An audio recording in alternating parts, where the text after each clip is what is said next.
Picture this. It's October 6th, 1981, and Cairo is alive with noise. The city is buzzing because this is not just any day. It is the 8th anniversary of the Yom Kippur War, and Egypt is putting on a massive military parade to celebrate. Tanks are rolling, jets are flying overhead, soldiers are marching in perfect formation, and sitting right in the center of it all, high on the review stand, is President Anwar Sadat.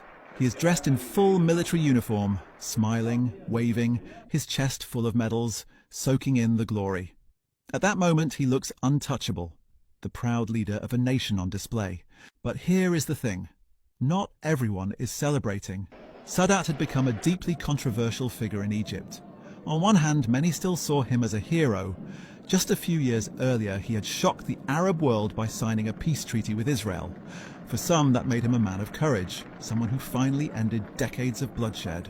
But for others, especially Islamist extremists and hardline nationalists, it made him a traitor who had sold out Egypt and the Arab cause. They saw peace, not as bravery, but as betrayal. And on this day, at that parade, they are not just angry. They are waiting for their moment. The parade keeps rolling, tanks pass, jets roar overhead. Sadat leans forward, enjoying the show. Then, it happens. One of the army trucks brakes hard right in front of the grandstand. At first, nobody reacts. People think it might be part of the performance. Then suddenly the back of the truck bursts open. Soldiers jump out.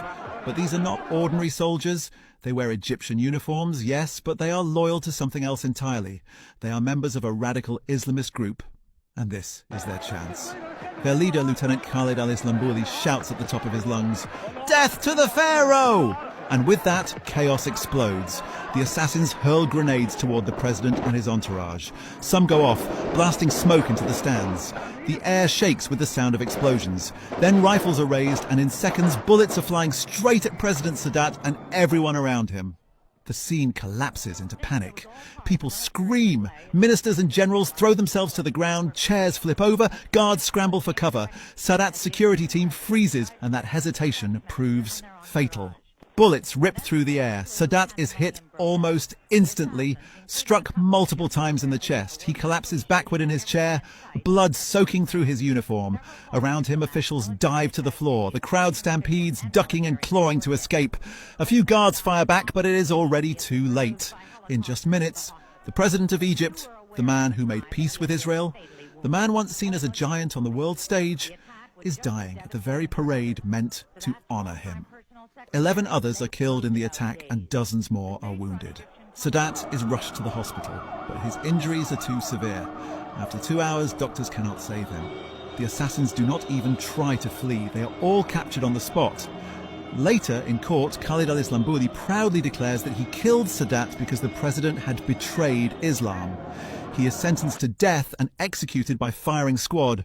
But the shock of that day does not end there. Sadat's assassination shakes Egypt and the entire Middle East.